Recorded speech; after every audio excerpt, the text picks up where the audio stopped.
The City of Montreal is renovating Pine Avenue, a street interuse cyclist route in the Plateau neighborhood, to improve greenery, the sewage system, and traffic for cyclists and motorists.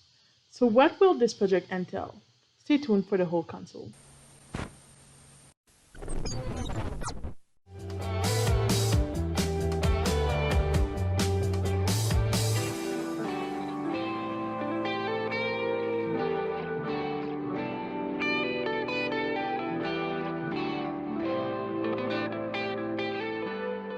Oui, bonsoir, mesdames, messieurs. Bienvenue à cette soirée d'information virtuelle publique là, qui porte sur le projet de réaménagement de l'avenue des Pins qui se poursuit cette année jusqu'à l'avenue du Parc. Je m'appelle Pierre Tessier et je ne suis pas un employé de la ville ni de l'arrondissement, mais un citoyen de Montréal à qui on a demandé d'animer cette séance d'information ce soir.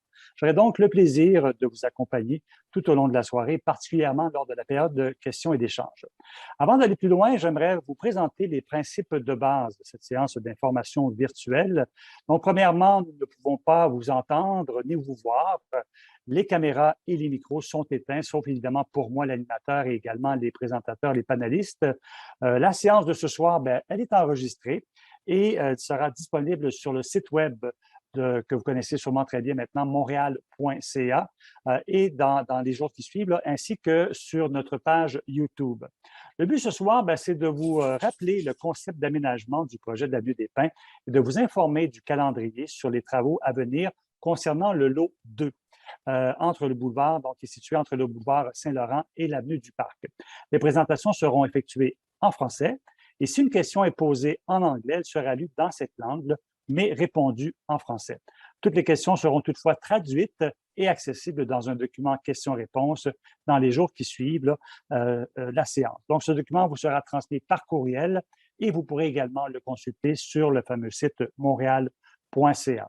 Donc, the presentation tonight will be in French. If a question is asked, have been asked in English, we will answer it in French. Maintenant, la rencontre de ce soir, écoutez, c'est la troisième séance d'information publique au sujet du projet de l'Avenue des Pins. Et certaines d'entre vous vont peut-être se souvenir des rencontres précédentes qui ont eu lieu, notamment celle du 30 mars 2021, donc l'année dernière, une présentation qui était réservée aux commerçants pour le projet qui concerne le lot 1. Et le 7 avril, donc, on a fait une première séance d'information publique pour présenter le concept du projet. Et plus tard, le 15 juillet dernier, donc une deuxième séance d'information publique sur le chantier toujours du lot 1, mais également plus spécifiquement sur les impacts des travaux.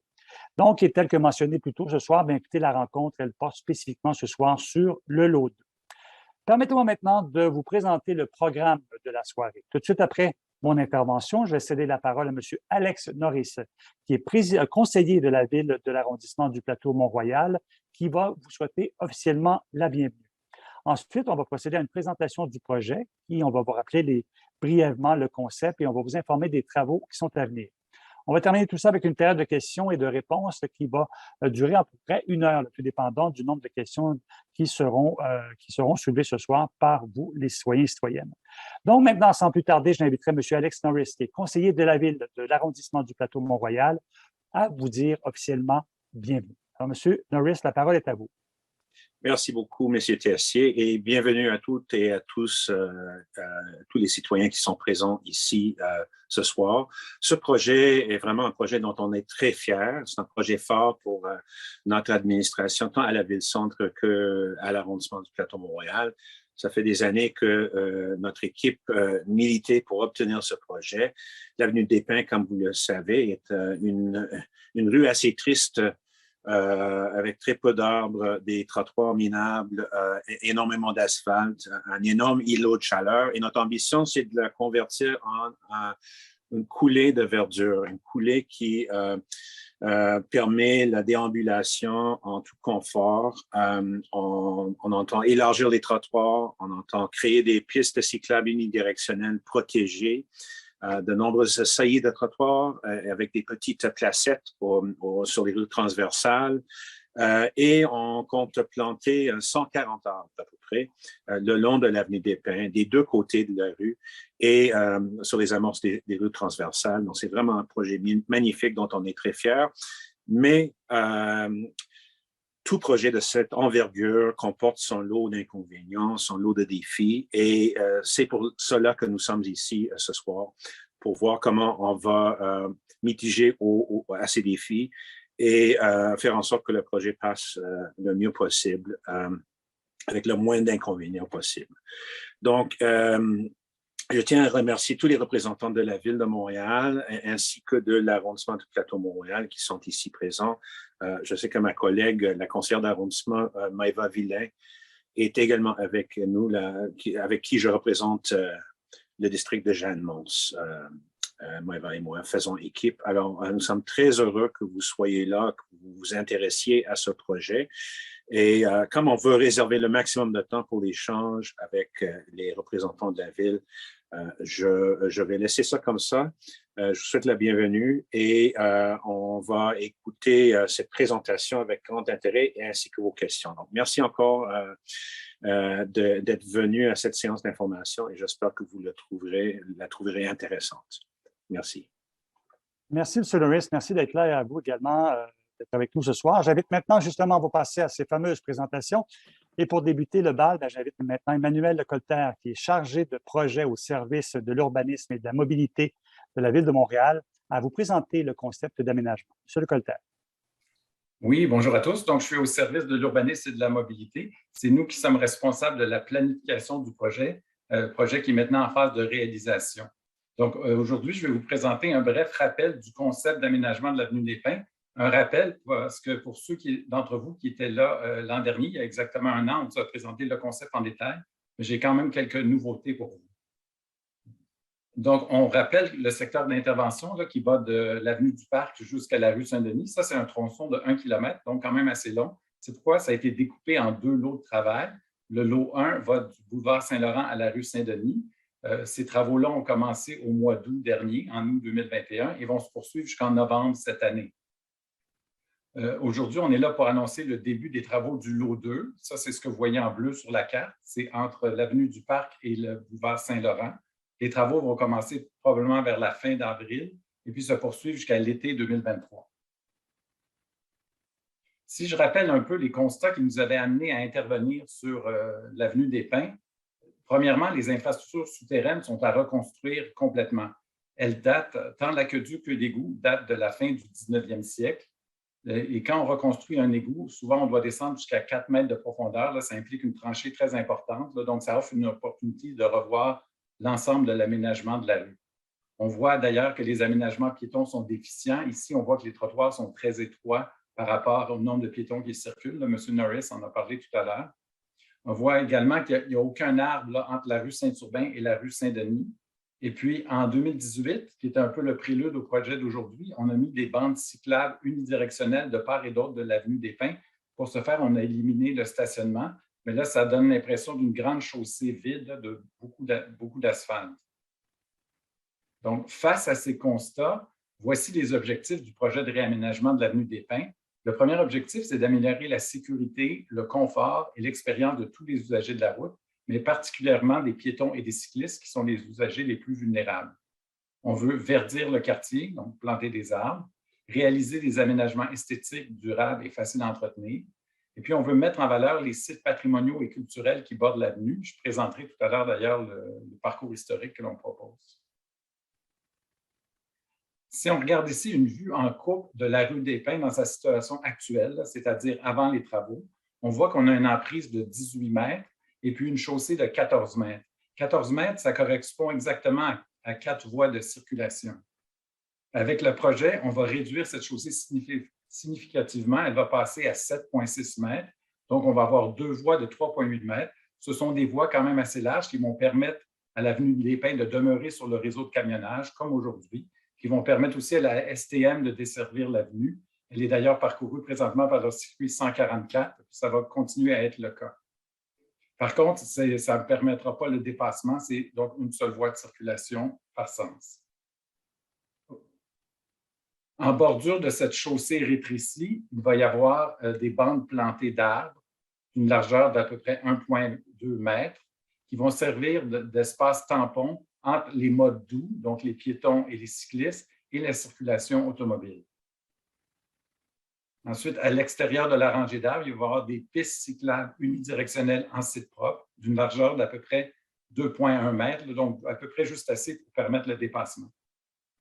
Puis finalement, à l'extérieur, il va y avoir des trottoirs. Les trottoirs ne sont pas autant élargis qu'on aurait voulu parce qu'on manque d'emprise. Par contre, il y a beaucoup d'obstacles fixes à la marche qui vont être déplacés dans la bande de plantation, c'est-à-dire les feux de circulation, les feux d'éclairage, etc. Ça va être déplacé là, dans l'axe de la bande de plantation, ce qui va nous donner des corridors libres de marche. Un dernier élément par rapport à ce concept-là, c'est qu'il est à 3 niveaux, c'est-à-dire que la rue est au niveau inférieur, les cyclistes et la bande de plantation sont au niveau intermédiaire et les piétons vont occuper le haut du pavé au niveau supérieur. Donc, chaque mode de transport a son niveau. Ça permet de bien séparer les modes et de sécuriser les déplacements. Maintenant, je vous présente en quelques images ce à quoi ça va ressembler avec le projet. Ici, on regarde vers l'ouest. On est au niveau de l'avenue Henri-Julien, c'est-à-dire juste à côté de l'école Jean-Jacques Ollier. Avec le projet, ça va ressembler à ceci. Donc, on voit qu'on a la voie de circulation rétrécie. On a la plantation d'arbres. On ajoute à peu près 150 arbres dans le quartier. Ça va faire toute une différence au niveau de la qualité de vie. Beaucoup d'entre vous, encore aujourd'hui, auraient souhaité que l'on plante des pins sur l'avenue des Pins. C'est vrai qu'au niveau symbolique, ça aurait été intéressant. Par contre, les pins, ce sont des arbres qui ont une forme conique. Donc, les grandes branches sont en bas. Si on avait mis des pins, ça aurait gêné les cyclistes, gêné les automobilistes, ça n'aurait pas pu fonctionner, d'autant plus que les pins ne résistent pas bien au sel de déglaçage. C'est pourquoi on a utilisé plutôt des ormes et des micocouliers qui vont avoir un grand port, une grande silhouette en hauteur là, qui vont faire beaucoup d'ombre. Ça va être très agréable. Ces arbres-là vont être en santé parce qu'on a mis des cellules d'enracinement. Ça, c'est un dispositif qui va permettre aux racines des arbres de s'avancer sous la piste cyclable et de mieux s'enraciner. Il va également avoir un système d'irrigation automatique qui va arroser les arbres et les vivaces qu'on va planter là, donc pour que ça reste en santé. Puis ça va éviter également qu'il y ait des camions d'arrosage qui nuisent à la circulation. Ici, on voit la piste cyclable. Dans notre jargon, on appelle ça une piste AAA, c'est-à-dire qu'elle est très sécuritaire. Elle est en site propre par rapport à la rue, donc on pourrait facilement passer d'y amener des enfants. Elle va être assez large pour permettre le dépassement. Puis on voit à droite le trottoir là, qui n'est pas tellement élargi, mais qui est libre de tout obstacle. Je vous montre une autre image. Cette fois, on est dans le lot 2. On est au carrefour de la rue Sainte-Famille, juste devant l'Hôtel-Dieu. Ça, c'est la situation actuelle. Et voici ce à quoi ça va ressembler avec le projet. Donc, c'est la même configuration, des voies rétrécies, des pistes cyclables unidirectionnelles, un trottoir élargi. Ce qui est intéressant ici, devant l'Hôtel-Dieu, on a une double rangée d'arbres. Donc, la canopée va être encore plus intéressante. On a également un trottoir qui, plutôt qu'être en béton, comme dans le reste du projet, ici, il va être en pavé de béton avec des insertions de granit. Les insertions de granit vont être devant les poteaux qui définissent le mur d'enceinte de l'Hôtel-Dieu, qui est un mur patrimonial intéressant. Donc, les aménagements vont mettre en valeur le mur. Puis également, devant la chapelle de l'Hôtel-Dieu, qui est dans l'axe de la rue Sainte-Famille, il va y avoir un parvis là, qui va mieux délimiter l'espace de la chapelle, puis cet axe historique, là. Sainte-Famille, Chapelle-Hôtel-Dieu. Maintenant, troisième image. Sur l'avenue des Pins, les trottoirs sont trop étroits pour qu'on vienne mettre du mobilier urbain. Par contre, on va se rattraper en ajoutant sur des rues transversales. Ici, on est sur une rue transversale typique, l'avenue Coloniale. On regarde vers le nord. On est à l'ouest du théâtre de Katsu. Avec le projet, on vient insérer des saillies de trottoirs qui vont nous permettre de mettre des petits salons urbains, des îlots de fraîcheur. Ça crée des espaces de convivialité où les gens vont pouvoir se rassembler, donc en soutien à l'activité commerciale, culturelle ou même religieuse de l'avenue.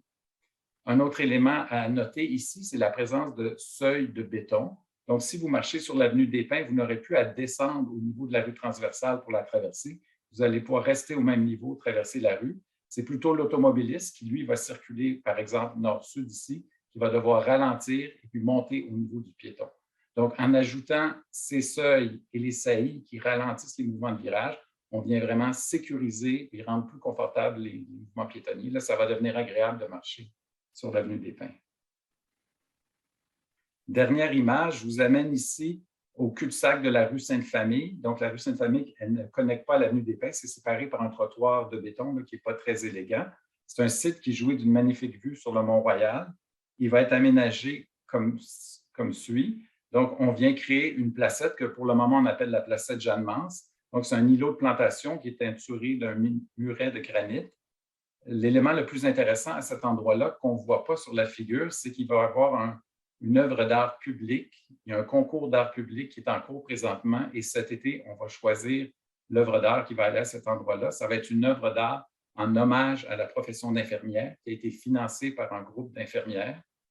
C'est un bel endroit pour rendre hommage à la profession d'infirmière parce que d'abord, on est en plein milieu de la rue Jeanne-Mance et on sait que Jeanne-Mance, en plus d'être la cofondatrice de Montréal, était la première infirmière laïque au Canada.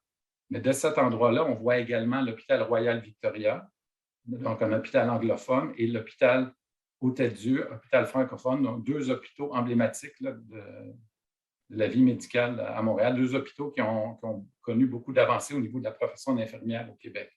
Également, l'œuvre, l'échelle de la place est intime, c'est-à-dire que c'est une œuvre qui va pouvoir être abordée un piéton à la fois, donc un peu à l'image de la relation d'un patient avec son infirmière. Donc, on pense que cette œuvre-là va être un bel ajout pour le quartier.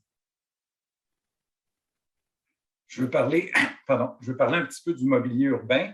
On a beaucoup utilisé un bois qui s'appelle l'IP, ça s'écrit IPE accent aigu, qui a l'avantage d'être très dur et très durable et très pratique pour le mobilier urbain. Par contre, il contribue à la déforestation en Amazonie, donc on a voulu trouver une autre solution. Et ce qu'on propose ici, c'est un pin qui est traité, un traitement qui s'appelle le keboni, c'est un procédé scandinave qui va donner beaucoup de dureté et de durabilité au bois. On va tester ça sur l'avenue des Pins. C'est un projet pilote, mais on pense qu'on va avoir des bons résultats. En quelque sorte, c'est le retour du pin sur l'avenue des Pins, pas dans la forme que certains auraient souhaité, mais c'est quand même une contribution. Également, donc on est bordé d'édifices historiques patrimoniaux importants. Il y a l'Hôtel-Dieu, il y a le Manège des Fusiliers Mont-Royal, il y a l'Institut des sourdes muettes. Et puis, on est dans le site patrimonial du Mont-Royal. Donc, pour nous, il était important de mettre en valeur toute cette riche histoire, tout ce riche patrimoine. C'est pourquoi on a proposé un parcours historique qui est composé de 13 panneaux ou 13 lutrins qui vont s'étendre de l'avenue du Parc jusqu'à la rue Saint-Denis. Et chacun d'entre eux va raconter un bout de l'histoire de l'avenue des Pins. Également, on a procédé à des fouilles archéologiques. Il faut comprendre que quand l'ancêtre de l'avenue des Pins, c'est la rue de l'Hôtel-Dieu, qui était devant l'Hôtel-Dieu vers 1860, là, donc entre la rue Jeanne-Mance et la rue Saint-Urbain. Puis, à un moment donné, la ville a décidé d'en faire une grande artère qui permettrait le contournement du Mont-Royal par le sud, du chemin de la Côte-des-Neiges à l'ouest jusqu'à la rue Saint-Denis à l'est. Mais pour faire ça, il a fallu démolir toute une série de bâtiments qui avaient été construits à la fin du 19e siècle et qui ont donc été démolis au début du 20e siècle environ pour faire place à cette nouvelle avenue des Pins qui au départ était Pine Avenue. Ça a été francisé un peu plus tard dans les années 60. Donc nous, en 2021, donc l'an dernier, on a retrouvé des artefacts des habitations puis des gens qui habitaient là avant les expropriations. On voit à gauche, il y a des bouteilles d'encre et des poteries. On a également retracé les fondations de l'ensemble des bâtiments qui ont été démolis, puis on a pu faire le lien avec la cartographie de 1890. Finalement, fait cocasse, on a trouvé des latrines, c'est-à-dire des toilettes extérieures, qui étaient formées de 2 tonneaux de bois superposés, qui étaient très bien conservés là, en raison des sols argileux de bonne qualité qu'on retrouve sous l'avenue des Pins. Donc, ces éléments-là vont être présentés dans le parcours historique là, que je mentionnais tantôt. Pour terminer, je voudrais préciser certains impacts du projet. La première, c'est la question des arrêts. L'arrêt des véhicules est déjà interdit sur l'avenue des Pins depuis la mise en place des pistes cyclables en 2018. Mais avec le projet, il sera maintenant vraiment difficile d'arrêter son véhicule sur l'avenue des Pins. Parce que si vous le faites, là, vous allez bloquer toute la circulation qui est derrière. Donc, c'est pour ça qu'on a aménagé, on travaille avec l'arrondissement pour aménager des aires d'arrêt sur les rues transversales nord-sud à proximité de l'avenue des Pins. Et ça va être pour le transport adapté, les taxis, les véhicules Uber, les livraisons commerciales ou à domicile, le dépose-minute, etc.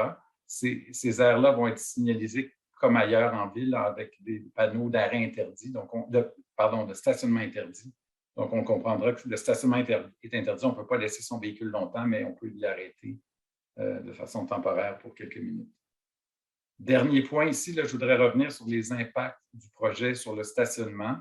Avec le lot 1, on perd 44 places pour les nouvelles saillies de chaussée dont je viens de parler, mais également pour les débarcadères sur les lignes latérales. Et puis, pour le lot 2, c'est 21 places, donc un total de 65 places perdues. Parmi ces 65 places, il y en a 34 qui sont présentement des zones estuaires, c'est-à-dire du stationnement pour les résidents. Il y en a 12 qui sont des parcomètres et 19 qui sont non réglementés.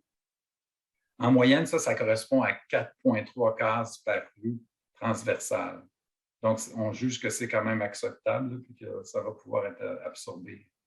Ça, c'est bien la situation finale une fois le projet complété et construit. Là. Je ne parle pas des impacts pour la construction, mais ça, c'est autre chose. Donc, voilà, ça complète la présentation du concept. Je pourrais répondre aux questions tout à l'heure. Merci beaucoup pour cette présentation, M. Lecolter, même avec en prime un cours d'histoire, fort intéressant. Donc, j'invite maintenant M. Sébastien Dehay, qui est chef de section au service des infrastructures du réseau routier de la Ville de Montréal, à vous présenter la vue d'ensemble des travaux. M. Dehay. Merci, M. Tessier. Bonjour à tous. Afin de situer les gens, je représente ce soir la direction des infrastructures. C'est donc notre équipe qui prendra en charge la gestion contractuelle de l'ensemble des travaux en cours sur l'avenue des Pins. Et c'est d'ailleurs pour cette raison que j'ai été invité à vous présenter le volet chantier et ses impacts sur le milieu. Donc, le deuxième lot de travaux concernant le réaménagement de la rue des Pins vise une zone comprise entre l'avenue du Parc à l'ouest et le boulevard Saint-Laurent à l'est. Le contrat a été octroyé par les instances de la Ville de Montréal le 24 mars dernier et le début des travaux est prévu pour la fin avril. Le calendrier contractuel prévoit la fin des travaux d'infrastructure à la fin de 2022, puis les travaux d'aménagement se dérouleront du printemps à l'été 2023. De façon générale, les travaux incluent des fouilles archéologiques, comme mon collègue Emmanuel le présentait à l'instant, la reconstruction de l'égouts et de l'aqueduc, puis la reconstruction des puits d'accès et massifs qui abritent tous les réseaux électriques de télécom et finalement une mise à niveau du réseau gazier d'énergie. Donc, si je résume, on reconstruit à neuf toutes les infrastructures urbaines pour la simple et bonne raison qu'elles sont à la fin de leur vie utile. Par ailleurs, toutes les entrées d'eau situées sur le domaine public seront reconstruites, ainsi que les entrées d'eau en plomb situées sur le domaine privé. Donc, on tient à vous rappeler que le remplacement des entrées au plomb est obligatoire en vertu de la réglementation municipale. Donc, les propriétaires concernés, ou plus simplement ceux qui ont toujours des entrées au plomb dans leur résidence, seront contactés par écrit par des représentants de la Ville. Puis, l'équipe de surveillance de chantier viendra vous rencontrer personnellement pour planifier la réalisation des travaux. À noter que le coût des travaux sur le domaine privé sera facturé aux propriétaires. Au printemps 2023, les travaux se poursuivent en surface, c'est-à-dire l'installation des bordures de granit, la mise en place des modules d'enracinement, ce que vous voyez en haut à droite de votre écran, la construction des trottoirs, la plantation des végétaux et bien sûr la mise en place du mobilier urbain qui vous a été présenté à l'instant. Règle générale, les travaux se dérouleront du lundi au vendredi de 7h à 17h30, mais notez que l'entrepreneur pourrait être appelé à travailler jusqu'à 19h sur semaine ou les samedis durant la journée selon les urgences ou les pointes de travaux. Évidemment, la réalisation de travaux de cette envergure entraîne inévitablement des entraves sur le réseau routier. Donc, les travaux simultanés entre la rue Saint-Denis et l'avenue du Parc forceront la fermeture complète de l'avenue des Pins pour la majeure partie de l'année 2022.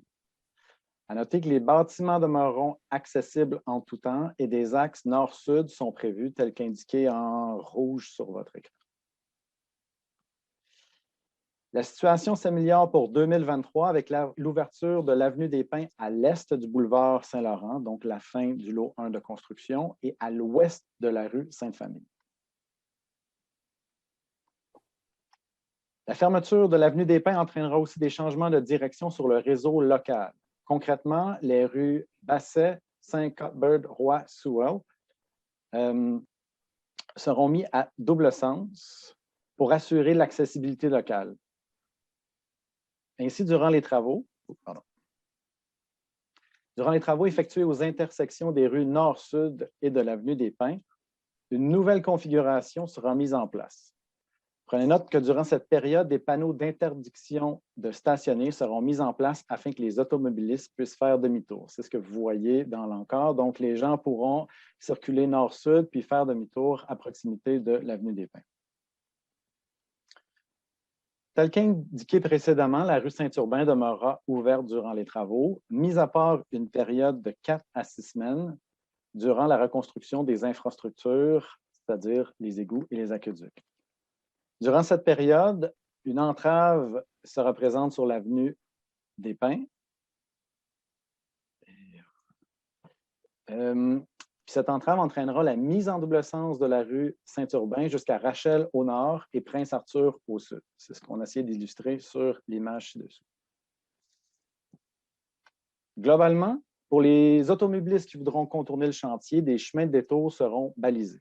En direction est, les automobilistes pourront utiliser les rues artérielles Parc Saint-Joseph-Saint-Denis ou plus au sud, Parc Sherbrooke et Saint-Denis. En direction ouest, les automobilistes pourront utiliser les rues Saint-Denis, Sherbrooke et Parc. À noter que le virage à gauche de l'avenue du Parc Nord vers Despins, c'est ce que vous voyez en haut à gauche de votre écran, sera exceptionnellement autorisé. Le service des autobus 144 et 360 seront maintenus en utilisant les chemins de détour illustrés à l'écran, soit les mêmes que ceux utilisés par les automobilistes. Quant aux cyclistes, ceux-ci seront dirigés vers les pistes cyclables du secteur, soit via les rues Saint-Denis, Rachel et du Parc, ce que vous voyez en vert à l'écran. Donc, en raison de la fermeture de l'avenue des Pins, les zones de livraison commerciales situées sur l'avenue devront être relocalisées temporairement. À noter qu'un agent de liaison sera disponible pour faciliter la transition aux besoins. Notez en terminant qu'un comité de bon voisinage sera mis sur pied pour les riverains institutionnels pour les informer de l'avancement des travaux. En ce qui concerne les vibrations causées par les travaux, sachez que des relevés seront faits par une firme spécialisée avant et tout au long de la durée des travaux et qu'au besoin, les méthodes de l'entrepreneur seront ajustées pour minimiser les impacts sur le milieu et plus particulièrement sur les constructions patrimoniales. Compte tenu de l'accès limité pour les camions de collecte, vos ordures et bacs seront déplacés par l'entrepreneur les journées de collecte. Conséquemment, on vous demande de bien identifier vos bacs avec votre adresse afin qu'on puisse vous les retourner. Finalement, les travaux civils de cette ampleur entraîneront des impacts sur votre milieu de vie. La circulation de la machinerie lourde générera du bruit et de la poussière. Des corridors piétons seront aménagés tout le long des trottoirs de l'avenue des Pins. Les coupures de service de 2 à 12 heures sont à prévoir, puis le stationnement sur l'avenue des Pins sera impossible pour la durée des travaux. Malgré tout, gardez en tête que la Ville déploie des ressources et des outils pour minimiser ces étapes. Je vais donc passer la parole à M. Tessier qui annoncera le prochain volet de la présentation. Merci. Justement, ce prochain volet de la présentation va porter sur les communications. Vous savez qu'un projet de cette envergure doit reposer sur un bon plan et des bons outils de communication. Et pour ce faire, j'invite Audrey Deblois, qui est chargée de communication au service de l'expérience citoyenne et des communications de la Ville de Montréal, à vous présenter justement les outils de communication qui sont déployés pendant les travaux. Madame Deblois. Oui, merci, M. Tessier. Donc, justement, je vais vous présenter les services offerts par la Ville et les outils de communication qui seront déployés tout au long des travaux. Tout d'abord, en fait, vous avez accès à la ligne de renseignement Info-Travaux en composant le 514-872-3777. Des agents pourront répondre à vos questions du lundi au vendredi de 8h30 à 20h30 et la fin de semaine de 19h à 17h. En dehors de ces heures, vous pouvez toujours rejoindre le 3-1. Aussi, nous avons, comme l'année dernière, notre agent de liaison, Jean-Louis Cantero-Sanchez, assurant un suivi auprès des commerçants et des institutions situées à proximité du chantier. Nous avons toutefois une nouveauté cette année puisqu'un autre agent de liaison a été mandaté par la Ville pour répondre directement aux citoyens. Donc, si vous avez un suivi, un suivi urgent est nécessaire, dans le cadre des travaux de l'avenue des Pins, vous allez pouvoir contacter directement cet agent. Ces coordonnées là, vous seront de cette nouvelle ressource vous seront transmises lors des prochains avis de travaux. Ensuite, en ce qui concerne les outils de communication, on va avoir, comme cette année, comme le lot 1, il va y avoir des avis de travaux et des lettres qui seront distribués tout au long des travaux, lors des changements de phase et lors des changements à la circulation. Et ces communications-là sont vraiment distribuées porte à porte. On a une autre nouveauté cette année, c'est que vous avez la possibilité de vous abonner au service avis et alerte sur le site de montréal.ca. Et ce service vous permet de recevoir l'ensemble des communications liées au chantier par texto ou par courriel. Donc, vous devez vous rendre sur montréal.ca, comme je l'ai mentionné, et rechercher avis alerte. Vous allez voir toutes les informations là, pour vous inscrire. Ensuite, on a la carte Info Travaux et Waze qui sont toujours mises à jour lors des changements à la circulation. Et aussi, on a 2 pages qui sont dédiées au projet sur montréal.ca. Donc, une page qui vous rappelle le concept d'aménagement et une page qui regroupe l'ensemble des avis de travaux et qui est consacrée justement aux travaux. C'est ce qui conclut les communications. On a aussi, en fait, un programme qui est offert aux commerçants. C'est une subvention pour compenser une partie des pertes financières encourues pendant les travaux. C'est la diapositive suivante. Donc, oui, voilà. Donc, tous les commerçants de l'avenue des Pins entre Saint-Denis et l'avenue du Parc sont éligibles. Pour remplir le formulaire, vous devez vous rendre encore une fois sur montréal.ca et rechercher, là, c'est un peu plus compliqué, programme d'aide financière aux établissements situés dans un secteur affecté par des travaux majeurs. Vous allez retrouver l'ensemble de l'information sur la page du programme. Et on a aussi notre agent de liaison dédié aux commerçants qui va pouvoir vous guider pour remplir les formulaires. Voilà, c'est ce qui termine ma présentation. Je laisse la parole à Pierre. Merci, Audrey. Écoutez, on est rendu justement à cette fameuse période de questions. On est pile poil sur notre horaire, donc 19h33. Donc, on va tenter de répondre évidemment à toutes vos questions dans le temps qui nous reste. Donc, on a 1 heure, on a suffisamment de temps. Et je vous invite à poser vos questions dans la section Q&A si votre ordinateur est configuré en anglais, donc pour Question and Answer, ou Q&R s'il est configuré en français pour questions et réponses. Donc, moi, je vais lire les questions et je vais inviter la personne concernée à y répondre avec concision. Évidemment, les intervenants feront de leur mieux pour vous donner les réponses les plus complètes en 1 à 2 minutes.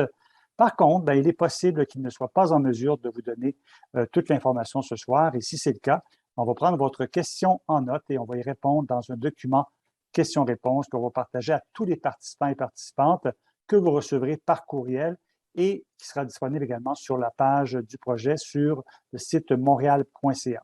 Pour la période de questions, on va procéder en 2 étapes. On va commencer tout d'abord par les questions que vous nous avez fait parvenir lors de l'inscription. Donc, on a à peu près une douzaine de questions qu'on a reçues à l'avance. Je vais les lire et je vais les diriger vers les bonnes personnes. Et ensuite, je vois que c'est déjà commencé. Les gens pourront poser les questions de façon écrite dans le module Q&R qui est situé un petit peu en bas au centre de votre écran, là, qui est le 2e icône à partir de la gauche. Donc, c'est ce qui va démarrer officiellement la période de questions. Évidemment, on a nos 2 présentateurs, là, à savoir M. Sébastien Deshaies, M. Emmanuel Lecolter, qui vont répondre aux questions. Mais on a également d'autres personnes qui sont avec nous ce soir pour intervenir. Je vais les présenter rapidement. Il y a Min Tuan Khai, qui est le conseiller en aménagement au service de l'urbanisme de la mobilité pour les aménagements mobiliers, urbains, plantations et tout ça. Il y a Olivier Jonca-Hébert, qui est chef de division aménagement des parcs et actifs immobiliers. Et il y a M. Elmer Flores, qui est chef de section circulation de l'arrondissement du Plateau-Mont-Royal, qui vont peut-être, selon les questions, se joindre à nous au courant de la période de questions. On débute ça tout de suite avec une première question de Donald Winkler que je vais adresser à Sébastien Deshaies. La question de M. Winkler, elle est la suivante. J'habite la rue Clark entre l'avenue des Pins et la rue Prince-Arthur du côté ouest. Est-ce que j'aurai en tout temps accès avec mon auto jusqu'à ma porte principale qui, elle, donne sur la rue, étant donné les problèmes de mobilité d'un résident? Cet accès est très important pour moi. Donc, M. Deshaies, cette question, elle est pour vous. La réponse en un mot, c'est oui. Je répète que les accès aux résidences et aux commerces seront maintenus tout le temps des travaux. Comme je l'expliquais tout à l'heure, la seule différence, c'est que sur les rues transversales, on va installer des avis de no parking, d'interdiction de stationnement pour permettre aux véhicules de faire un demi-tour et de circuler en côté nord-sud. Parfait, excellent. Écoutez, deuxième question. Merci pour cette précision. Question maintenant de Christopher McRae. Donc, merci pour ce très beau projet. Est-ce que le prolongement du rêve Saint-Denis jusqu'à Cherrier sera complété pour la réouverture des Pins? Et deuxième question, est-ce qu'une piste protégée sera implantée sur Cherrier aussi? Une question pour M. Emmanuel Lecolter également. Oui, bonjour, merci pour la question. On pourrait peut-être projeter le plan des pistes cyclables, la prochaine diapo. Ça permettrait aux gens de se situer, parce que ça illustre le réseau cyclable actuel en bleu pâle. Puis là, on voit les deux pistes cyclables qu'on vient compléter avec l'avenue des Pins. Puis monsieur, vous avez raison, là, il y a comme un chaînon manquant. Présentement, le rêve sur Saint-Denis, quand on descend vers le sud, on peut se rendre jusqu'à l'avenue des Pins, la piste est complétée. Par contre, quand on s'en va vers le nord, il manque un petit tronçon, que vous voyez pointillé en rouge ici. Donc là, ce qui est prévu, c'est qu'il y ait des aménagements temporaires qui soient faits à cet endroit-là à l'automne 2022, quand le projet des Pins va être mis en fonction. Donc, au moins, les cyclistes qui circulent sur l'avenue des Pins pourront se rabattre vers Saint-Denis et vers Roy, s'ils veulent aller plus à l'est. Maintenant, pour le second élément de votre question là, qui concerne le carrefour Saint-Denis-Cherrier, il y a eu plusieurs études de circulation là, pour essayer d'implanter une piste cyclable dans ce secteur-là. Puis, il y a plusieurs défis là, quant à la sécurité des piétons, des cyclistes. Donc, le projet a été reporté en 2024 pour le moment, mais ça devrait se faire éventuellement avec, comme vous dites, une piste cyclable sur Cherrier qui vient jusqu'à Saint-Denis. Donc, ça, c'est prévu, là, mais pas avant l'horizon 2024. Excellent. Je vous garde avec moi, M. Lecolter, pour la prochaine question qui nous vient de Jacques Nacouzi. Comment le lien entre la piste cyclable sur les Pins se fera avec la rue Hutchison? Est-ce qu'il y aura un aménagement sécuritaire à l'intersection Hutchison-Milton pour connecter avec University? Ici aussi, on peut présenter la prochaine diapo qui montre un peu la connexion vers l'ouest. Présentement, donc, la piste cyclable de l'avenue des Pins qu'on voit en bleu, elle va se terminer au niveau de la rue du Parc. Là, les cyclistes vont devoir poursuivre un petit peu sur l'avenue du Parc puis tourner à gauche sur Hutchison. Il y a un feu de circulation qui permet cette traversée-là. Donc, ça reste un mouvement sécuritaire, là, même si je comprends que le carrefour dans l'ensemble peut être problématique, là, mais le mouvement-là va être sécuritaire pour les cyclistes. Ensuite, les gens vont descendre sur la rue Hutchison, aller rejoindre la rue Milton et la rue Université, là, qui va les amener directement au centre-ville. Mais pour répondre à votre question, il n'y a pas d'aménagement nouveau prévu sur la rue Hutchison avec le projet des Pins. On va évaluer la situation, puis si on remarque qu'il y a vraiment une augmentation d'achalandage à cet endroit-là, peut-être qu'il y aura lieu de mettre des mesures, là, notamment, comme vous dites, au carrefour Milton-Hutchison. Excellent. Merci, M. Lecolter, pour ces précisions. Question maintenant de Anjali Tchowski. Elle dit « J'habite la rue de Bullion depuis le début des travaux. La circulation automobile dans ma rue a beaucoup augmenté. Même le dimanche matin, il y a au moins 3 ou 4 voitures qui circulent dans chaque segment de la rue. Lorsque je promène mon chien, je remarque souvent qu'il y a plus de voitures qui circulent sur la rue de Bullion que sur la rue du Lutte, une rue qui est reconnue comme étant une rue commerciale. Que peut-on faire pour atténuer ce problème dans une petite rue résidentielle? » Question pour M. Sébastien Deshaies. Donc oui, effectivement, la cause, ou ce qu'on pense être la cause de l'augmentation du trafic sur la rue de Bullion est liée au fait qu'on effectue actuellement les travaux d'infrastructure sur la rue Saint-Dominique, qui est un des rares axes toujours vers nord-sud. Donc, durant la durée des travaux Saint-Dominique, qui devrait se terminer au cours du prochain mois, il y aura effectivement probablement un plus fort achalandage, mais dès que les travaux sont terminés et qu'on est en mesure de rouvrir Saint-Dominique, la situation devrait se rétablir. Donc, environ 1 mois encore de travaux, puis après, ça devrait retourner à la normale. Parfait. Je vous garde avec moi, M. Deshaies, pour la prochaine question qui nous vient de Karine Baudet. Combien de temps est-ce que l'intersection des Pins et Sainte-Famille sera bloquée aux automobilistes? Je dirais pour la durée entière des travaux, donc jusqu'à l'automne ou fin de l'été 2023. Parfait, merci. Question courte, réponse courte, comme on aime. Ludwig Moquin-Baudry qui veut savoir, lui, comment les pistes du nouvel aménagement se connecteront-elles au réseau à l'ouest? Y a-t-il un projet de relier tout cela au rêve à la hauteur de Peel éventuellement? Question pour M. Lecolter. Oui, mais le lien à l'ouest, ça va être comme on vient de le voir là, par Hutchinson Milton Université. Ça va être le lien principal. Maintenant, le projet de l'Avenue des Pins a une phase 2 qui va continuer donc entre Peel et du Parc. Et dans le cadre de ce projet-là, on va étudier la possibilité de prolonger la piste cyclable de l'Avenue des Pins, la faire monter jusqu'au futur campus du Royal Victoria de McGill, dont l'ouverture est prévue en 2028. Donc, on va voir s'il est possible et s'il est faisable là, donc de faire cette piste cyclable-là qui pourrait éventuellement même aller jusqu'à la rue Peel. Donc, ça va être à l'étude. Excellent, merci. Question maintenant de M. Neil White House. Bon, le côté nord de l'avenue des Pins est glacé parce que le soleil ne touche pas l'hiver. Donc, ça, évidemment, la question a été posée au moment où il y avait plus de neige à Montréal et de glace. A-t-on prévu que l'eau coule bien sur la piste cyclable? Est-ce que cette piste sera plus déglacée que d'autres, justement compte tenu du contexte particulier? J'adressais cette question à M. Olivier Jonca Hébert, qui est chef de division aménagement écologique du paysage de l'arrondissement du Plateau Mont-Royal. Monsieur Jonca Hébert. Oui, bonsoir tout le monde. Un commentaire très pertinent pour notre Québec. Donc oui, on va transmettre votre commentaire au contremaître responsable du déneigement au sein de l'arrondissement pour un suivi approprié puis s'assurer que le trottoir soit bien déglacé pour la saison prochaine. Excellent. Puis je vous rappelle également que toutes les questions qui sont posées ce soir seront regroupées dans un document questions-réponses qui sera retransmis par courriel à tout le monde. Donc, tous les participants et participantes de ce soir est disponible également sur le site montréal.ca. On continue avec nos questions de Emma A, cette fois-ci. On n'a pas son nom de famille. Est-ce qu'il y a aujourd'hui des délais au niveau de l'échéancier du projet? Question pour M. Deshaies. En un mot, non.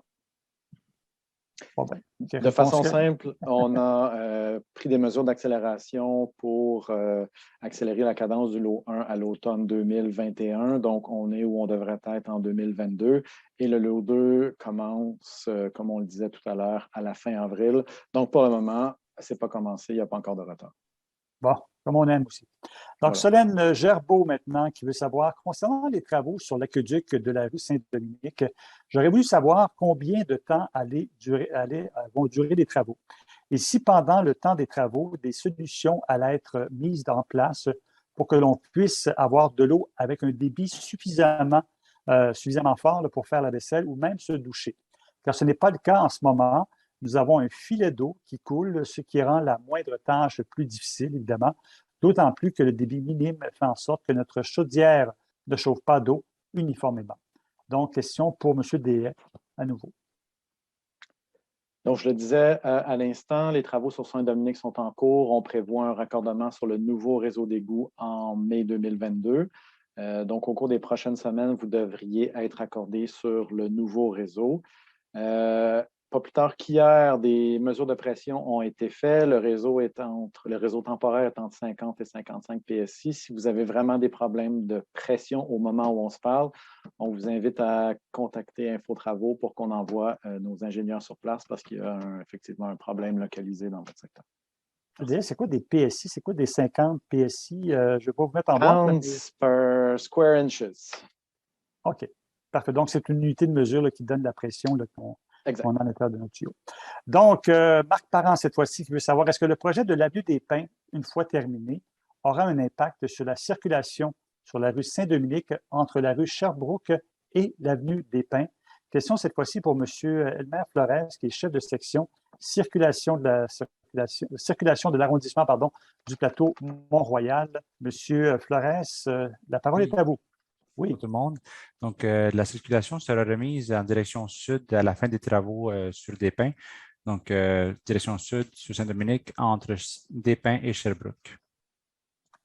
Excellent, merci beaucoup. Question maintenant attendez un petit peu, de Carole Piché-Burton.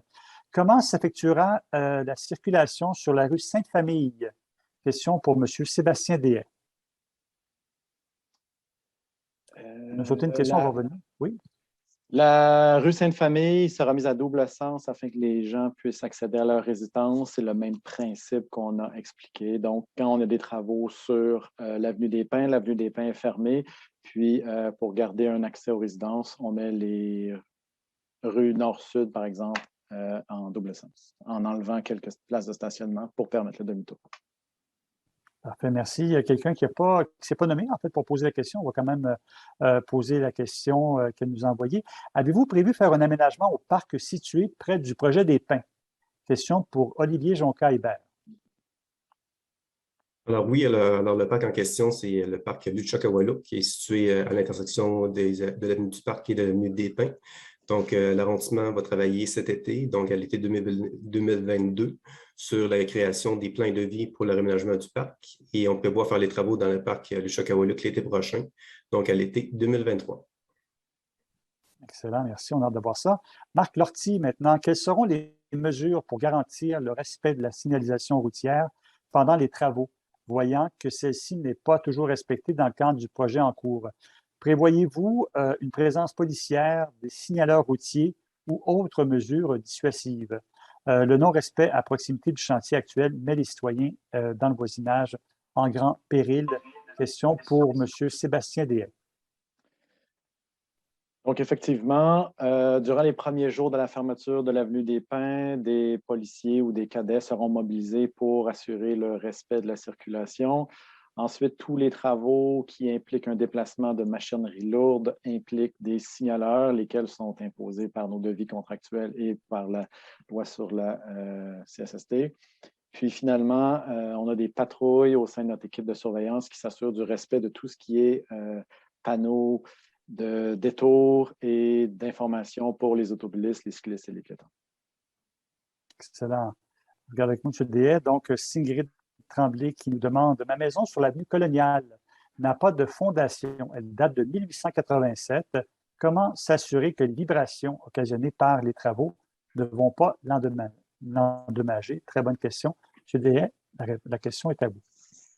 De façon générale, donc sans savoir précisément où est située la demeure, donc la proximité par rapport aux travaux ou à la machinerie, je peux vous rassurer en disant qu'on a des sismographes qui sont placés en temps réel sur le chantier, puis tout dépassement au niveau des vibrations, donc il y a des seuils qui sont fixés, tout dépassement envoie des alertes auprès de l'entrepreneur, de notre équipe de surveillance et de notre chargé de projet, ce qui nous permet de répondre rapidement pour adapter les méthodes de construction.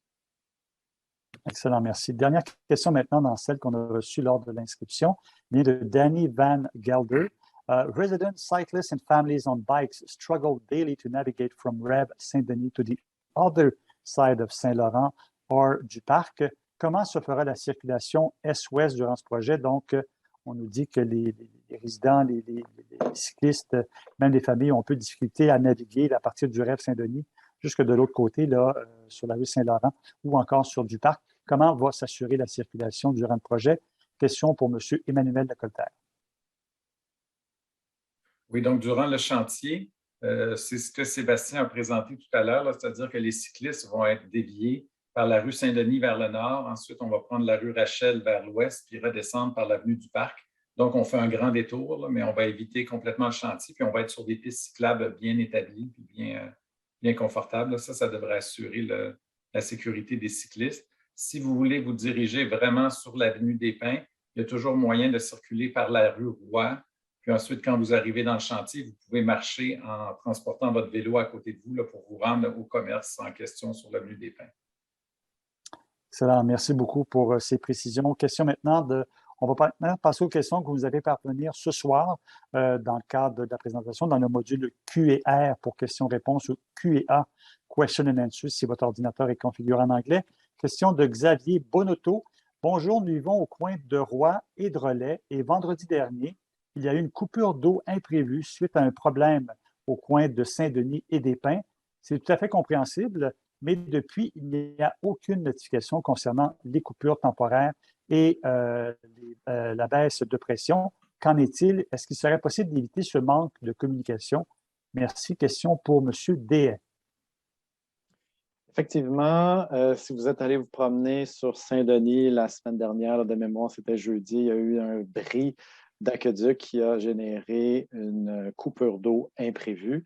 Évidemment, nos équipes n'ont pu prévenir personne. Peut-être rappeler que lorsqu'on fait des coupures d'eau, soit pour brancher vos résidences au réseau temporaire ou pour brancher ou rebrancher vos résidences sur le nouveau réseau, il y a des avis qui sont distribués 48 heures à l'avance. Cela dit, des mesures imprévues, on vous invite à contacter Infotravaux qui va relier l'information à notre agent de liaison ou le 311 si c'est de nuit. Puis, je vais peut-être m'avancer ou Audrey, tu pourras me corriger, mais je pense que peut-être on peut informer les gens s'il y a des incidents via Info Alerte, qui est un nouveau service que je maîtrise moins. Oui, c'est ça. En fait, si jamais il y a des coupures puis que bon, on est au courant, là, on va pouvoir envoyer un avis alerte pour les gens qui sont inscrits. Donc, c'est important de s'inscrire aussi. Parfait. Commentaire maintenant de M. Van Gelberg, qu'on a entendu, qui a posé une question tout à l'heure. Il revient avec un autre commentaire, en fait, cette fois-ci, qui dit « Please make a safe passage for families who cycle during construction. I recommend delaying any work schedule for les terrasses Roy and make a Roy de vélo option. » Donc, pédestrienne Duluth, Prince-Arthur, construction prévue des Pins et Roy. Donc, pas d'option de Rachel jusqu'à Sherbrooke qui n'est pas viable pour le cyclisme familial. Je ne sais pas si M. Colter, vous voulez rajouter des trucs là-dessus sur les recommandations de M. Van Gelberg concernant il y a eu des discussions par rapport au projet des terrasses Roy, puis l'arrondissement souhaitait aller de l'avant avec ce projet-là qui avait été retardé par le passé. Donc, il a été décidé de faire les deux projets en parallèle, là, que ça serait vivable au niveau de la circulation pour les cyclistes. Maintenant, vous dites pas d'option. Ça laisse peu d'options pour les cyclistes. Il y a quand même, les cyclistes peuvent avancer sur Roy jusqu'au terrasse Roy, donc ça répond quand même à une partie de besoin. Puis sinon, comme je disais, là, si on veut aller plus vers l'est, il faut marcher avec son vélo vers Saint-Laurent, Saint-Urbain. Parce qu'effectivement, il n'y a pas de lien à cet endroit-là. C'est un peu dû à la configuration des rues, mais c'est comme ça. Parfait. Ronald Galland maintenant, je garde avec moi, M. Colter, parce que la prochaine question est également pour vous. Roland Galland qui veut savoir la vitesse des véhicules descendantes sur la rue Saint-Urbain est souvent trop vite. Est-ce qu'il y aura des infrastructures ajoutées à l'avenue des Pins pour les réduire? En fait, on n'a pas prévu, au niveau des Pins Saint-Urbain, on n'a pas prévu de changement important. On garde les mêmes largeurs de voies sur Saint-Urbain, donc on ne devrait pas avoir d'impact sur la vitesse. Mais par contre, la STM est en train d'étudier un projet de voie réservée pour autobus, puis peut-être de revoir complètement la géométrie de Saint-Urbain. Ce ne serait pas étonnant que dans les prochaines années, là, il y ait des solutions qui soient apportées à ce problème-là. Parfait, merci. Je reviens avec une autre question de M. Xavier Bonotto. Bonjour, où en est le déroulement de la phase 1? Est-ce que le chantier sera terminé comme prévu en novembre 2022? En effet, le chantier semble encore loin d'être terminé, avec des trous encore très importants dans la chaussée, à 7 mois de la date de la fin initialement prévue. Question pour M. Dehaye. Effectivement, on est toujours à l'intersection Saint-Dominique, Colonial reste à faire. Cela dit, au cours d'ici la fin avril, début mai, l'équipe d'aménagement de surface devrait entrer plus à l'est. Donc, à l'ouest, on finit les infrastructures. À l'est, on va entamer les travaux d'aménagement. Donc, oui, on devrait terminer en novembre 2022, tel qu'annoncé. En fait, je vous rappelle que si vous voulez poser des questions, il y a une façon, c'est d'écrire vos questions, de les envoyer par écrit dans le module Q&A qui est situé en bas de votre écran au centre, là, ou Q&A si votre ordinateur est configuré en anglais. Daniel Lemieux maintenant, qui veut savoir, en attendant cette coulis de verdure sur de Bullion, nous avons une coulée de boue. Alors, c'est un commentaire. Je ne vois pas de point d'interrogation. Je ne sais pas si M. Dehaye voulait commenter là-dessus. En attendant cette coulis de verdure sur la rue de Bullion. Alors, donc, je ne sais pas si M. Dehaye veut rajouter quelque chose là-dessus. Je vous dirais que ça ne fait pas partie du concept initial. Peut-être qu'il y a un incident qui n'est pas remonté à mes oreilles. Cela dit, sachez que j'en prends bien note, puis on pourra envoyer des équipes de nettoyage dès demain. Là. Parfait, on va prendre ça en note. Carole Pépin maintenant, est-ce que les travailleurs vont faire du bruit en préparation du chantier avant le début des travaux de la journée? Si ça se produit, à qui rapportons-nous la situation? M. Dehaye, peut-être là-dessus, une précision sur s'il y a des problèmes là, avant le début des travaux officiellement?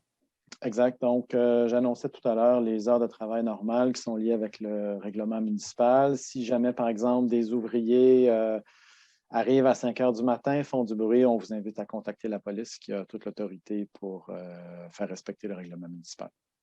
Parfait. On revient à une autre question de M. Bonotto. Là, Il y en a plusieurs. Bonjour, le terrain au coin de Despins et Saint-Denis, derrière chez nous, qui sert au stockage des matériaux et engins de chantier, sera-t-il toujours utilisé pour la phase 2 du projet? Question toujours pour M. Sébastien Deshaies. La question n'a pas été encore discutée. En toute transparence, je vous dirais qu'on rencontre l'entrepreneur du lot 2 demain après-midi. Je vous dirais, pour des raisons pratiques, je ne crois pas. Cela dit, l'entreposage des matériaux est toujours un enjeu dans les quartiers densément peuplés. On pourra répondre officiellement là, au cours des prochains jours. Parfait. Question maintenant de Elisabeth Patitsas. La signalisation routière sera-t-elle modifiée pour améliorer l'expérience pour les cyclistes et les piétons? Question pour M. Lecolter. En fait, on a prévu une signalisation standard pour les cyclistes, comme ailleurs sur les pistes cyclables de la Ville de Montréal. On n'a pas de signalisation spécifique aux piétons, mais en fait, c'est une bonne idée. La Ville fait des efforts là-dedans dans certains quartiers du centre-ville pour le projet Montréal à pied. On pourrait regarder la pertinence d'avoir l'avenue des Pins dans le projet Montréal à pied. Là, maintenant qu'on va avoir plus de piétons, on va avoir le parcours historique. C'est un bon point, je prends en note. C'est dans Carole Pépin maintenant qui veut savoir, beaucoup de conducteurs ne voient pas que Jeanne Mance, termine en cul-de-sac et viennent tourner dans l'espace prévu pour la nouvelle zone au bout de Jeanne Mance.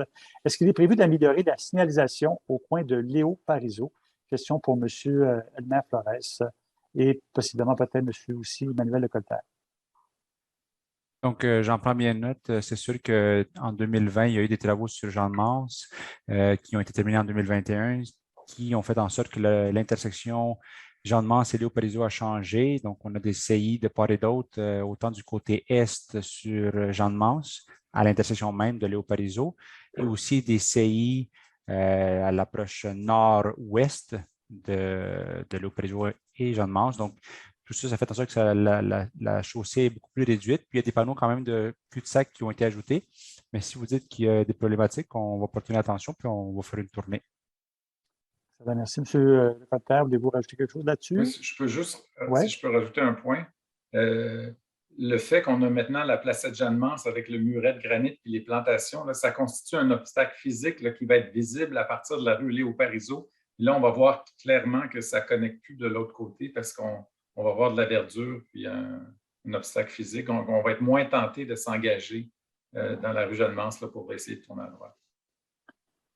Excellent, merci. Magali Rosado maintenant, vous avez dit que les rues Sewell, Roy, Saint-Hubert seront à double sens. Est-ce que ça veut dire qu'il n'y aura plus de place de stationnement sur ces rues? Question pour M. Lecolter. Non, je pense qu'on maintient au moins le stationnement d'un côté. Là, je pourrais vous revenir avec les détails là-dessus. Je pense qu'on garde le stationnement d'un côté. Puis, on a eu une contre-proposition de l'arrondissement également là, pour diminuer les longueurs à sens unique. On va en discuter demain parce que c'est le début de l'équipe maintien de circulation. Donc, on va vous revenir pour cette question-là. Je pourrais peut-être ajouter. En fait, c'est ça. Au cours de la rencontre de demain, on doit statuer ou discuter des entraves, ce qu'on appelle les planches de signalisation, qui planifient tout ce qui est mise en place de panneaux temporaires. C'est là qu'on va fignoler les détails. Là. Donc, on pourra répondre de façon officielle dès la semaine prochaine. Et puis, ce sera aussi dans le fameux document questions-réponses qui sera envoyé à tout le monde.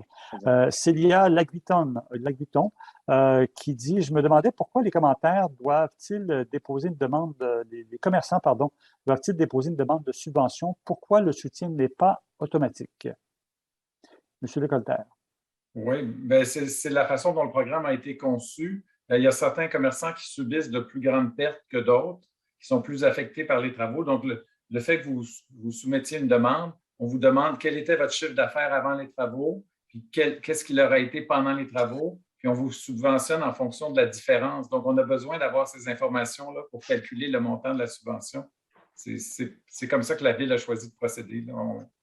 On pense que c'est plus équitable que chacun soit compensé selon sa perte réelle, là, plutôt que de donner un 5 000 $ à tout le monde. Parfait, excellent, merci. Question maintenant de bonne personne qui ne s'est pas nommée. Il y a quand même une question. Le niveau de poussière est actuellement important et désagréable pour les résidents. Prévoyez-vous des mesures de nettoyage additionnelles? est-ce qu'il y a la responsabilité de l'entrepreneur de maintenir la propriété des rues adjacentes à un niveau respectable? Question pour Sébastien Deshaies. De façon générale, oui, on a des items qui sont prévus au bordereau. Autrement dit, l'entrepreneur est payé à chaque fois qu'il sort son camion pour nettoyer les rues. En parallèle, on dispose d'un contrat qui nous permet nous-mêmes d'envoyer nos camions sur les rues. La poussière demeure subjective. Cela dit, on est conscient du potentiel du problème, puis on intervient là, surtout en période sèche. Donc, la réponse à votre question, je dirais que c'est oui. Parfait, excellent. On va y porter attention. Jean Talbot, maintenant, une fois les travaux terminés, allez-vous mettre en place des mesures pour contrer le fléau des graffitis? Question pour M. peut-être Lecolter ou M. Florence, un des deux? Je pense que c'est plus au niveau de l'arrondissement. Oui, c'est exact. Peut-être que je vais prendre la parole. On va communiquer, c'est sûr, avec le département des travaux publics, à savoir si déjà, ils ont un plan de match pour tout ce qui est graffiti, mais on va pouvoir répondre par après à cette question-là en écrivant la réponse plus complète. Parfait. Question maintenant. Oui, allez-y. Permettez, oui, on est en train de repenser toute notre approche à la lutte contre les tags et les graffitis dans l'arrondissement du Plateau-Mont-Royal. Nous avons déjà des amendes très élevées.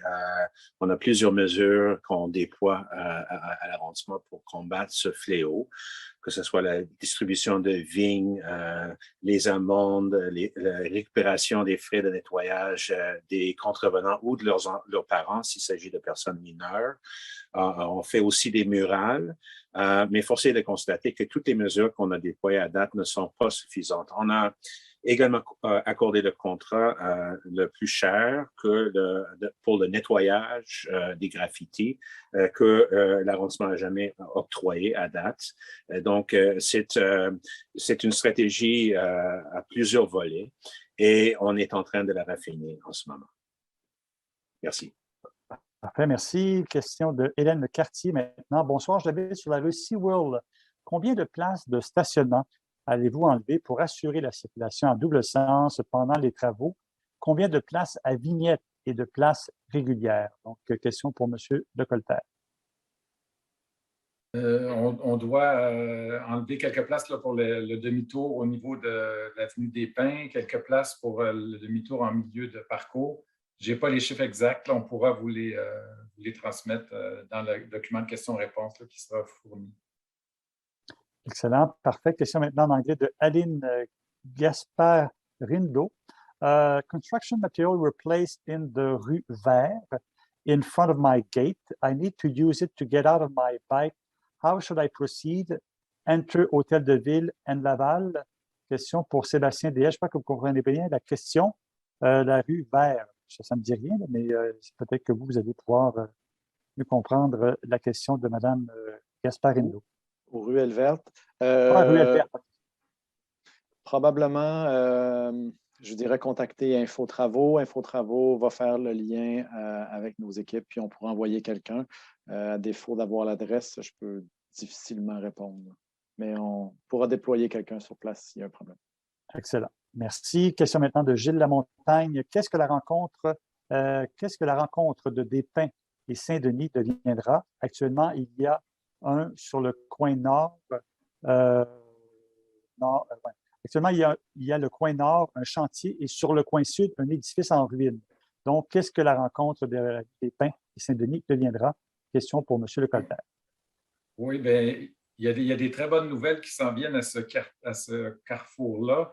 Le terrain du côté nord qui est actuellement utilisé comme stockage par notre entrepreneur, il y a un projet de développement multifonctionnel qui a été approuvé par l'arrondissement qui va entrer en construction là, dans les prochains mois.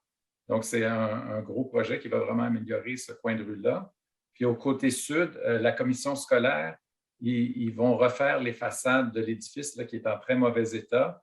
Ils devaient attendre que nos travaux soient terminés pour pouvoir faire leurs travaux de façade, là, pour pas que les deux entrepreneurs se pilent sur les pieds. Là. Donc, dès que nous, on termine, eux, en 2023, ils vont refaire les façades de cet édifice-là, les trois côtés là, de Relais, Despins puis Saint-Denis.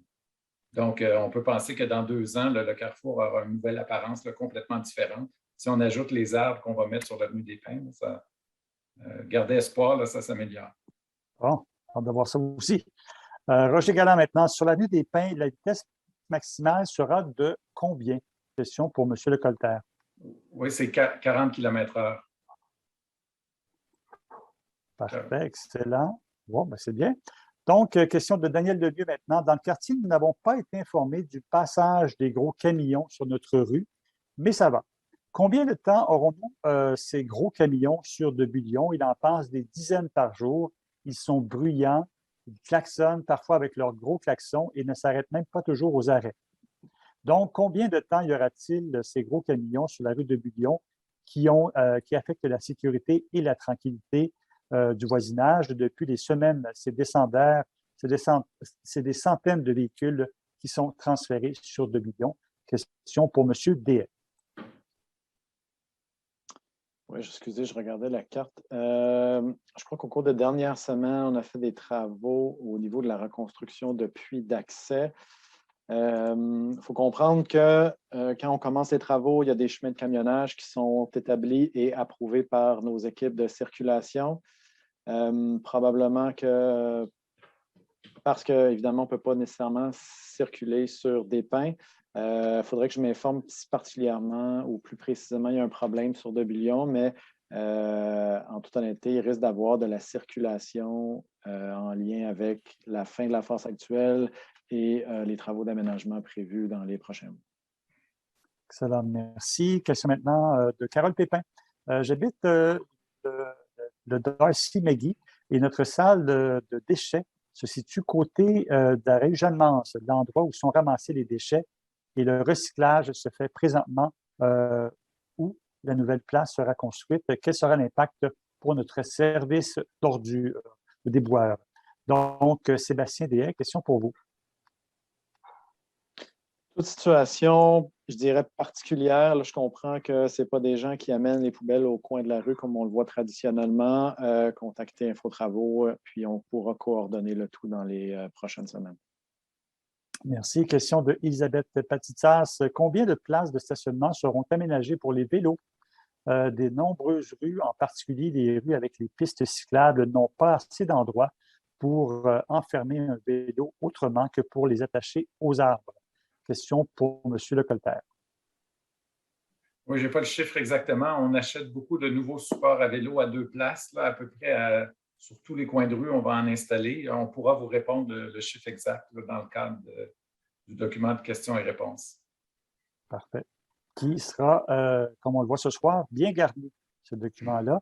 Je suis en train de voir s'il n'y a pas d'autres questions. Je pense qu'on a fait le tour, à moins qu'on m'indique le contraire. Je m'assure que, évidemment, toutes les questions qui nous ont été posées ont été bien posées. En fait, ceux qu'on a reçus ont été bien posés de ma part.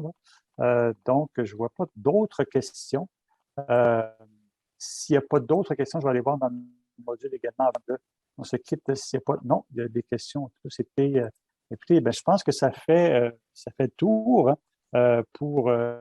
pour la période de questions de ce soir et pour la présentation de ce soir. Donc, mesdames, messieurs, ceci termine à 20h10 notre séance d'information de ce soir. Au nom de toute l'équipe qui a travaillé et qui travaille sur le projet de l'Avenue des Pins, je tiens à vous remercier vraiment pour votre présence et vos commentaires et vos questions ce soir. Comme je vous dis, le document questions-réponses que vous allez recevoir et qui sera disponible sur le site montréal.ca sera bien garni. Et grâce à vous, à vos questions, à vos interventions. Et je vous rappelle que vous pouvez vous inscrire aux alertes et aux avis pour consulter les avis de travaux en visitant le site web montréal.ca. C'est vraiment très, très utile pour savoir ce qui s'en vient. Et la présentation de ce soir sera déposée sur le site montréal.ca sur la page Actualité et impact du projet des Pins et le fameux questions-réponses, comme je l'ai dit à plusieurs reprises ce soir, qui vous sera envoyé par courriel et disponible également sur le site web. Donc, merci beaucoup tout le monde d'avoir été des noms. Merci aux participants. Merci aux élus qui étaient également avec nous ce soir, M. Norris, entre autres. Donc, je vous souhaite une excellente fin de soirée. Puis, on a bien hâte que ce projet-là soit terminé pour apprécier sa qualité. Merci beaucoup tout le monde et bonne fin de soirée.